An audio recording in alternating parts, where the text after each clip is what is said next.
नमो नारायण, नमो नारायण।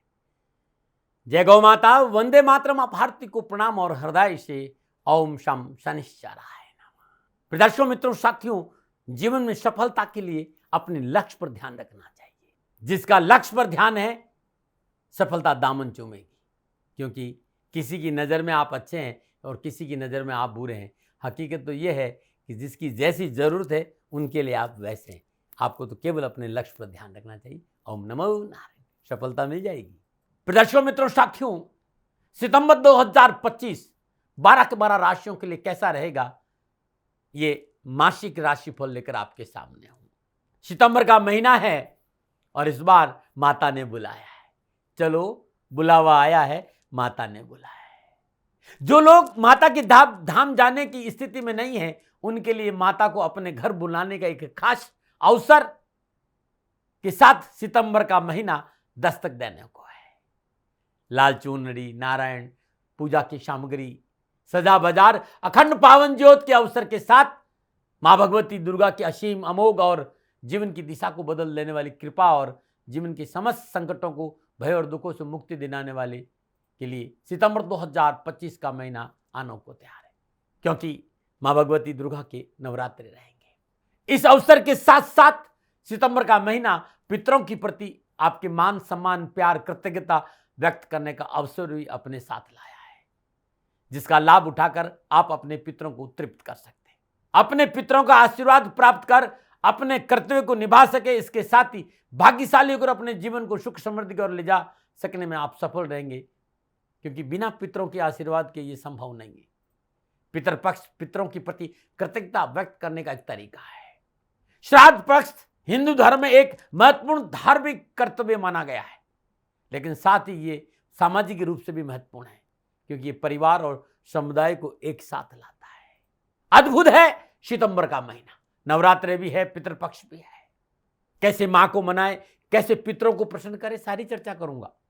लेकिन आगे चलते हैं, प्रोग्राम को आगे बढ़ाते हैं और जानते हैं कि आपके लिए ग्रह नक्षत्रों के माध्यम से सितंबर 2025 क्या कुछ लेकर आ रहा है, कैसा रहेगा सबके लिए सितंबर 2025 का महीना, उस पर चर्चा करें। लेकिन उससे पहले सितंबर माह में पड़ने वाले व्रत और त्योहार की चर्चा कर लेते हैं।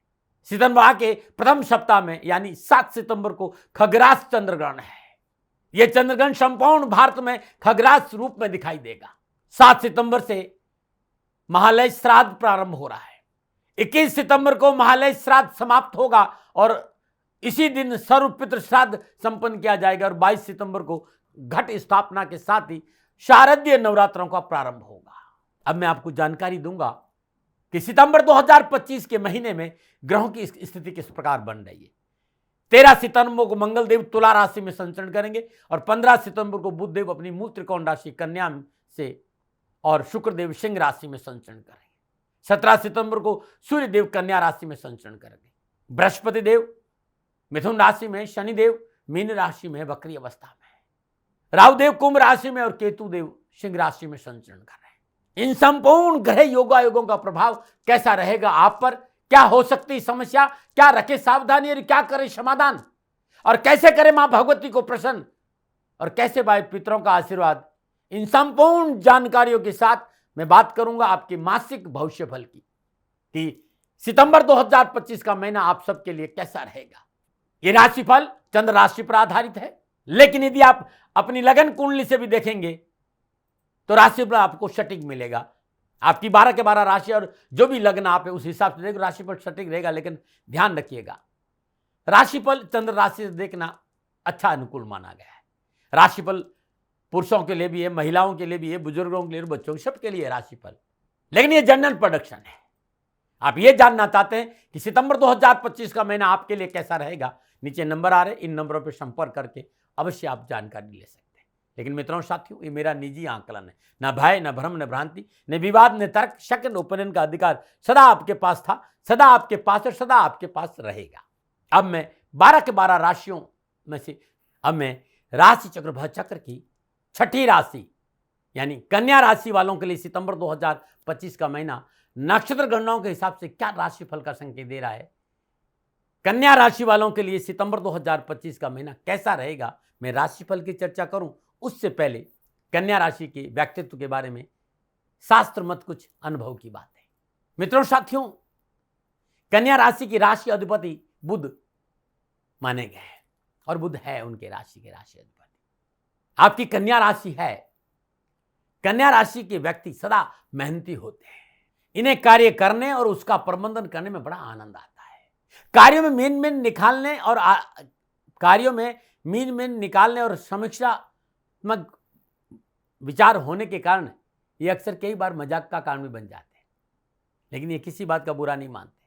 अपना ध्यान सदा दूसरों की मदद पर लगा कर रखते हैं। ये नहीं सोचते कि लोग इनके बारे में क्या सोचते हैं। कन्या राशि के जातक प्रत्येक कार्य की निगरानी खुद रखना चाहते हैं। कुशल होते हैं, व्यवहारिक व्यक्तित्व होता है इनका और कार्य स्थल बहुत अच्छे कर्मचारी साबित होते हैं क्योंकि इनकी नजर से कोई चूकता नहीं है। इनके आसपास रहने से कर्तव्य प्राणता अपने आप वातावरण में फैल जाती है।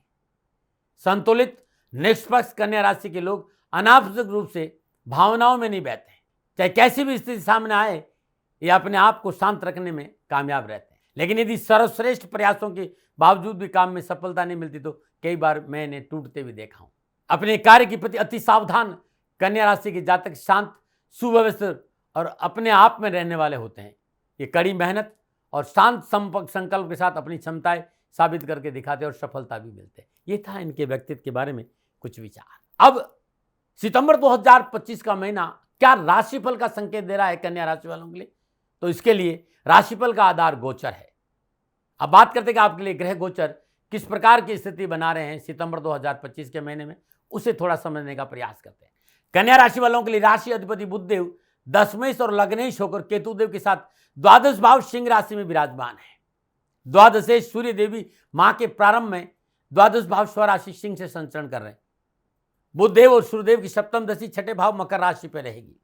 15 सितंबर को नवमेश और द्वितीय शुक्रदेव भी सिंह राशि द्वादश भाव में संचरण करेंगे और 15 सितंबर को बुधदेव कन्या राशि लगन भाव में संचरण करेंगे। 17 सितंबर को सूर्यदेव कन्या राशि लगन भाव में संचरण करेंगे।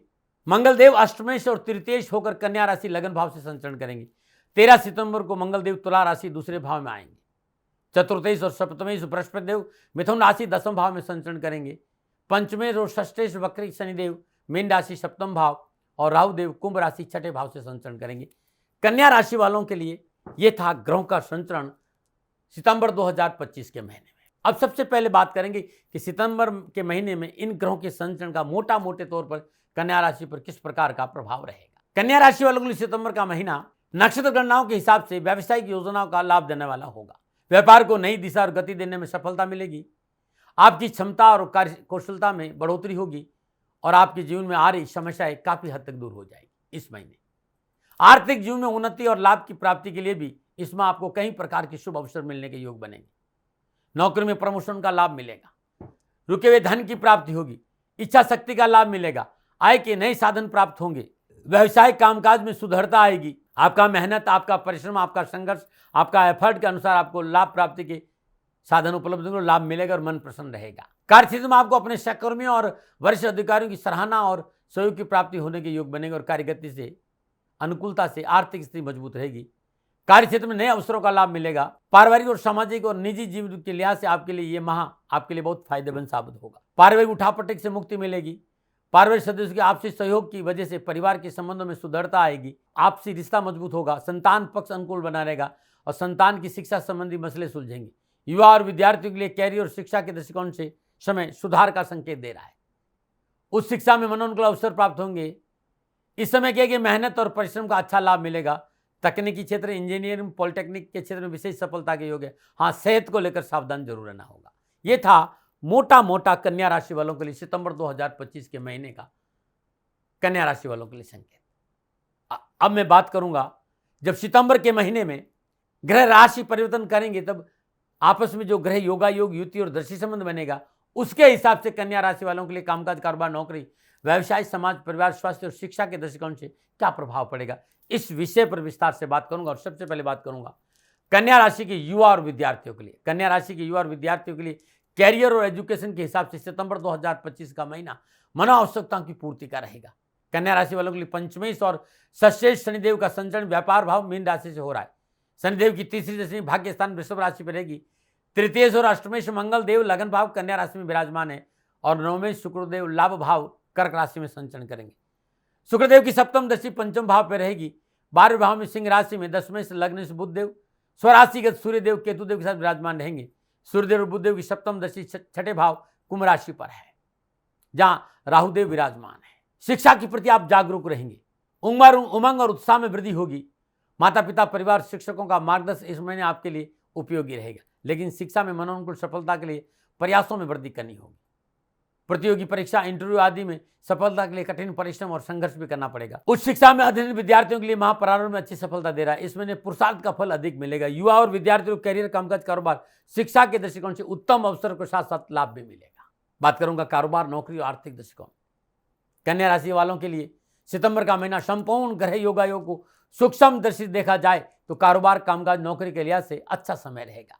कन्या राशि वालों के लिए दसम भाव से व्यापार भाव के अधिपति के रूप में बृहस्पति देव का संचरण हो रहा है और बृहस्पति देव की पंचम दशा धन भाव तुला राशि पर रहेगी। नवम दशा छठे भाव कुंभ राशि पर रहेगी। व्यापार भाव में विराजमान षष्ठ शनिदेव की तीसरी दशा भाग्य स्थान वृषभ राशि पर है। लगन भाव कन्या राशि में विराजमान तृतीय और अष्टम मंगल देव की सप्तम दशा व्यापार भाव मीन राशि पर है। अष्टम दशा अष्टम भाव अपने ही मूल त्रिकोण राशि मेष पर रहेगी। 12वें भाव सिंह राशि में दशमेश और लग्नेश बुधदेव स्वराशिगत सूर्यदेव केतु के साथ विराजमान रहेंगे।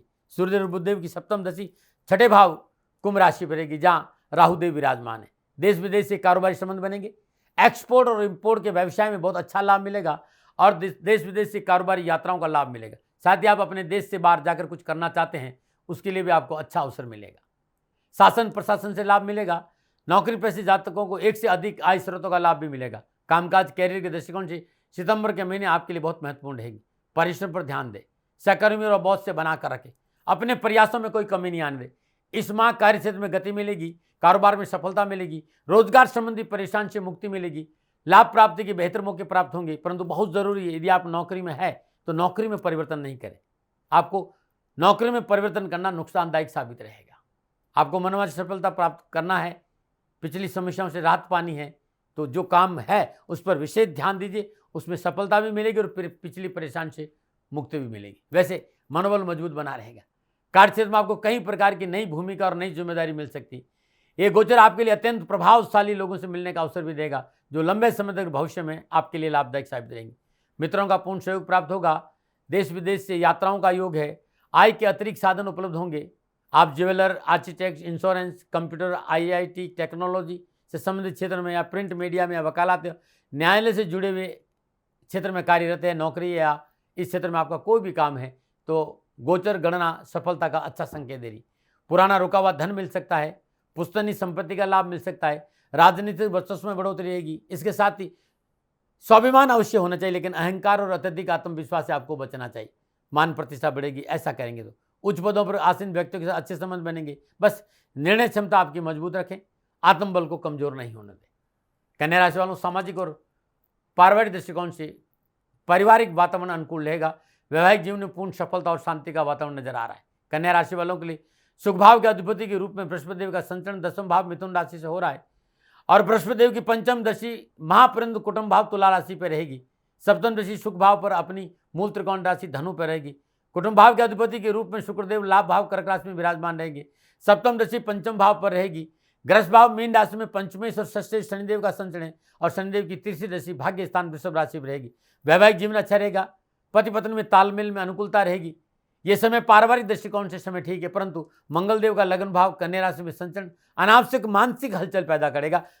अग्रेशन पर काबू रखें। व्यर्थ में बयानबाजी नहीं करें तो आपके लिए बहुत उत्तम रहेगा। 13 सितंबर से मंगलदेव धन और कुटुंब भाव में तुला राशि में संचरण करेंगे। नक्षत्र गणना संकेत देगी। अपने खर्चों पर काबू रखना पड़ेगा।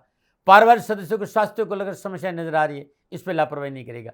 जीवन साथी के व्यवहार में कटुता नहीं आए, इस पर विशेष ख्याल रखना पड़ेगा और परिवार को साथ लेकर चलना बहुत जरूरी होगा और समझौतावादी नीति अपनानी होगी। कन्या राशि वालों, स्वास्थ्य के दृष्टिकोण से सितंबर का महीना कन्या राशि वालों के लिए उतार चढ़ाव का संकेत दे रहा है। माह के प्रारंभ में अष्टमेश मंगलदेव की लगन भाव कन्या राशि में उपस्थिति था। सुख भाव धनु राशि पर मंगलदेव की चतुर्दशी।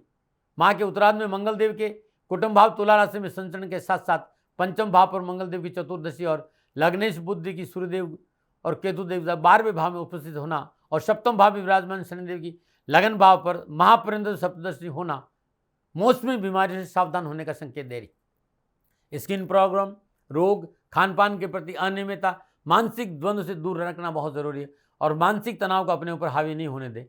चिकित्सा को लेकर लापरवाही नहीं करें। छोटी मोटी बीमारी भी हो तो तुरंत डॉक्टर को जाए, दिखाए और दवा लेंगे तो आपके लिए अच्छा रहेगा। इस महीने कन्या राशि वाले क्या उपाय करें? ओम ब्राम ब्रीम ब्राम श बुधाय नमः बुद्धदेव के बीज मंत्र का जाप हर रोज करना आपके लिए अच्छा रहेगा। और शास्त्र में यदि ओम प्राम प्रीम प्राम श शनिश्चराय नमः शनिदेव के बीज मंत्र का जाप करेंगे तो आपके लिए बहुत अच्छा लाभ मिलेगा। हर रोज प्रातःकाल नित्य कर्म में स्नान उपरांत गणपति की शीर्षण में शुद्ध देसी घी का दीपक जलाए और 108 हरि दुर्वा अर्पित करें गणेश गायत्री का जाप करते हुए, तो महीना अच्छा बीतेगा और परेशानियों का निवारण होगा। नमन नारायण। फिर दर्शकों मित्रों साथियों, 7 सितंबर से श्राद्ध पक्ष प्रारंभ हो रहा है। बहुत अद्भुत और पवित्र ये 15 दिन महीने रहेंगे आपकी कन्या राशि है तो प्रतिपदा से लेकर अमावस्या तक हर रोज प्रातःकाल नित्य कर्म में स्नान उपरांत पक्षियों को बाजरा डालना बड़ा उत्तम रहेगा। श्राद्ध पक्ष में लगातार 15 दिन पक्षियों के यदि आप बाजरा डालेंगे तो पितर प्रसन्न होंगे। कन्या राशि वाले लोग यदि श्राद्ध पक्ष में पितरों को प्रसन्न करने के लिए पानी की व्यवस्था करें, पीने की पानी की या प्याऊ लगाए तो बड़ा पुण्य प्राप्त होगा। आपकी कन्या राशि और आपके जीवन में परेशानी, परिवार में कलह रहता है तो किसी गरीब कन्या के विवाह में श्राद्ध पक्ष में सपोर्ट करना बड़ा लाभकारी रहेगा। पितर प्रसन्न होंगे। अपने पूर्वजों की मृत्यु तिथि के दिन सदाचारी ब्राह्मण को घर बुलाएं, श्रद्धापूर्वक पितृ पूजन कराएं, पितरों के नाम से तर्पण करें और ये पूजा किसी पवित्र सरोवर या पवित्र नदी के किनारे करें तो सोने में सुहागा है। अपने घर में भी कर सकते हैं। तत्पश्चात जो आपका भोजन पितरों को प्रसन्न था वो भोजन बनाए, गरीब निर्धन लोगों के साथ ब्राह्मणों को भी भोजन कराए, श्रद्धानुसार वस्त्र और दक्षिणा का दान देंगे तो पितर प्रसन्न होंगे और आपकी परेशानियों का निवारण हो जाएगा। आपकी कन्या राशि है तो आप अपने घर के दक्षिण दिशा में अपने पितरों का सुंदर श्री विग्रह बनवाए और उसमें हरे कपड़े की पट्टी जरूर लगाएं। हर रोज प्रातःकाल नित्य कर्म में स्नान उपरांत पितरों को श्रद्धापूर्वक पूजन करें, धूप दीप नैवेद्य पुष्प अक्षत अर्पित शुद्ध देसी घी का दीपक जलाएं और हर रोज पितरों को दुर्वा अर्पित करें, गुलाब के पुष्प अर्पित करें, शुद्ध आसन में बैठकर हर रोज गुलाब की पुष्प की माला अर्पित करें और ओम पितृदेवता भयो नमः इस मंत्र का हर रोज सुबह और शाम एक माला जाप करने से आपके पितर प्रसन्न होंगे। श्राद्ध पक्ष से साथियों, और आप चाहते हैं कि घर में सुख शांति रहे, वैभव रहे, धन की प्राप्ति हो, हर रोज मिट्टी के दीपक में सुबह और शाम, सुबह सूर्य उदय से पूर्व ब्रह्म मुहूर्त में और शाम को प्रदोष काल में मिट्टी के दीपक में कपूर और लौंग का धूप पूरे घर में दिखाएं। इससे घर की संपूर्ण नकारात्मक ऊर्जा बाहर निकल जाएगी और आपके घर में सुख शांति रहेगी। है आपकी कन्या राशि तो श्राद्ध पक्ष में ये उपाय करिएगा, कष्ट और परेशान से मुक्ति मिलेगी। नमन नारायण। फिर दर्शकों मित्रों साथियों, 22 सितंबर 2025 शारदीय नवरात्र हैं और संपूर्ण राष्ट्र को शारदीय नवरात्रों की हार्दिक शुभकामनाएं। 22 सितंबर को शारदीय नवरात्र प्रारंभ हो रहा है और आपकी कन्या राशि है और आपके जीवन में परेशानियां, उठापटक, तनाव और कष्ट है। मेहनत, परिश्रम, संघर्ष के बावजूद भी जीवन में सफलता नहीं है, धन की प्राप्ति नहीं हो रही, तो ये उपाय जो बताने जा रहा हूं ये लगातार 40 दिन का उपाय प्रारंभ करना है नवरात्र के चौथे दिन, मां कुष्मांडा के पूजा के दिन। अपने पूजा स्थान में चौकी पर लाल वस्त्र बिछा दीजिए और मां कुष्मांडा का सुंदर श्री विग्रह चौकी पर स्थापित कर दीजिए। जल गंगा जल पंचामृत पवित्र करने के बाद मां का हर रोज श्रद्धापूर्वक सुबह और शाम पंचोपचार पूजन करें, धूप दीप नैवेद्य पुष्प और अक्षत अर्पित करें। लगातार 40 दिन तक अखंड ज्योत जलाएं। पहले ही दिन यानी नवरात्र के चौथे दिन हरे कपड़े में 1.25 किलो या श्रद्धानुसार साबुत मूंग बांधकर पोटली बना दीजिए। पोटली को अपने हाथ में लीजिए, मां का ध्यान कीजिए। ओम ऐं ह्रीं क्लीं चामुंडाय विचे ओम कुष्मांडा देवी नमः मानस जाप इस मंत्र का करते हुए अपनी मनोकामना का ध्यान करते हुए मनोकामना गुटिका मां के श्री चरणों में अर्पित कर लीजिए। सुबह सुबह पुनः सुधासन में बैठिए और 108 बार हर रोज सुबह और शाम ओम ऐं ह्रीं क्लीं चामुंडाय विचे ओम कुष्मांडा देवी नमः इस मंत्र का जाप करिए। माई को हर रोज 108 इलायची का भोग लगाइए। प्रत्येक इलायची पर ओम ऐं ह्रीं क्लीं चामुंडाय विचे इस मंत्र का जाप करके मां के चरणों में अर्पित करिएगा। हर रोज पूजा में से एक इलायची लेकर आप स्वयं ग्रहण करें। बाकी 9 वर्ष की कन्याओं को ये इलायची बांट देंगे तो बड़ा शुभ रहेगा।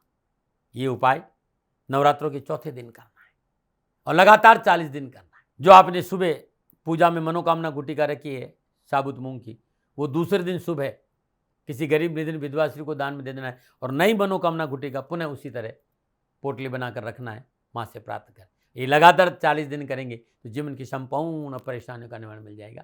नमन। फिर दर्शकों मित्रों साथियों, कन्या राशि वालों के लिए सितंबर 2025 का महीना ग्रह नक्षत्र गणनाओं के हिसाब से कैसा रहेगा, ये मेरा निजी आंकलन था। न भय, न भ्रम, न भ्रांति, न विवाद, न तर्क। सेकंड ओपिनियन का अधिकार आपका था, आपका है, आप ही का रहेगा। मानो न मानो आपके। हाँ, आंकलन मेरा था और मेरे से कोई भूल हो गई तो दोनों हाथ जोड़कर क्षमा मांगता हूँ। आप सुखी रहें, आप स्वस्थ रहें, समृद्धिशील रहें, शनिदेव के चरणों में मेरी प्रार्थना। नमन। फिर दर्शकों मित्रों साथियों, पूरा राष्ट्र ये जानता है कि मेरा जीवन गौ माता और बेटियों के लिए है।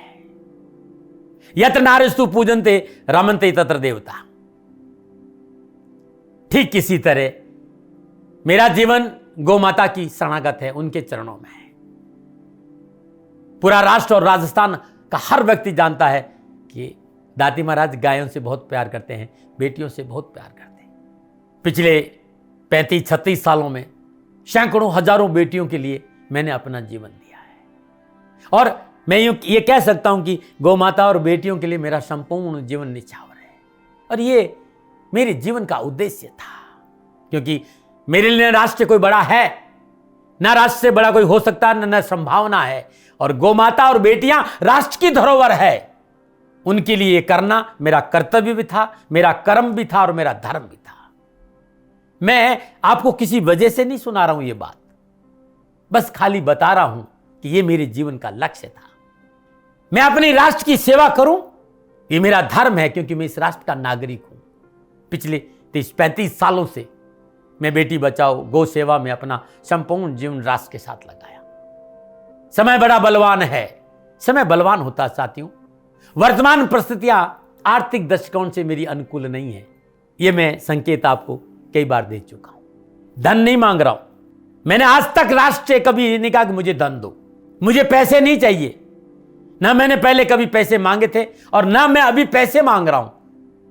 और ये मेरा अहंकार नहीं है, बात बताना चाहता हूं, मैं अहंकार से ये नहीं बोल रहा हूं, क्योंकि मैं धन को लेकर कभी आपके सामने नहीं आया।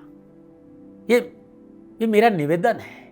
हमेशा मैंने आप लोगों से कहा कि राष्ट्र की सेवा करो, मैं भी कर रहा हूं और आप भी सेवा करो, धन नहीं चाहिए। लेकिन वर्तमान आर्थिक परिस्थितियां मेरे को यह कहने के लिए थोड़ा सा मजबूर कर रही है कि शनिधाम गौशाला की गाय दुखी नहीं रहे, इसके लिए मुझे आपका सहयोग चाहिए। और सहयोग तब चाहिए जब मैं आपके लिए कुछ करूंगा, मैं आपके साथ खड़ा रहूंगा आपकी समस्याओं के समाधान के लिए, चाहे वो पूजा पाठ हो, चाहे ज्योतिष हो, चाहे ध्यान हो, चाहे योग हो, किसी भी रूप में आपको मेरे से सहयोग चाहिए।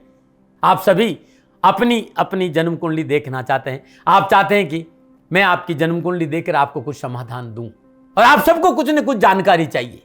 मैं आपके साथ खड़ा हूं, पूरे साल खड़ा रहूंगा और जब तक जीऊंगा तब तक राष्ट्र के साथ खड़ा रहूंगा। नीचे नंबर आ रहा है, इन नंबरों पर संपर्क करिए और मेरे से बात करिए, लेकिन इसकी एवज में गायों के लिए चारे की व्यवस्था करिए। इसलिए मैंने कहा था कि भाई समय है, दिन है, थोड़ा सा आर्थिक परिस्थितियों को लेकर मैं थोड़ा सा कमजोर हूं और मेरी गौ माता शनिधाम गौशाला चारे को लेकर परेशान नहीं हो, ऐसा मैं हृदय लेकर आपके सामने आया हूं। लोगों ने कहा कि राष्ट्र आपसे प्यार करता है दाती महाराज, एक बार राष्ट्र से निवेदन करिए।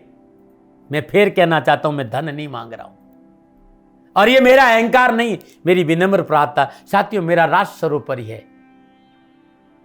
मैं ये नहीं कह रहा हूं, मैं ये कह रहा हूं कि मैं परिश्रम करूंगा आपके लिए, और आप उस परिश्रम के एवज में गायों के लिए चारे की व्यवस्था कीजिए। शनि भगवान सदा आपकी रक्षा करेंगे, आपका जीवन सदा खुशियों से भरा रहेगा, ऐसा मेरा निवेदन है।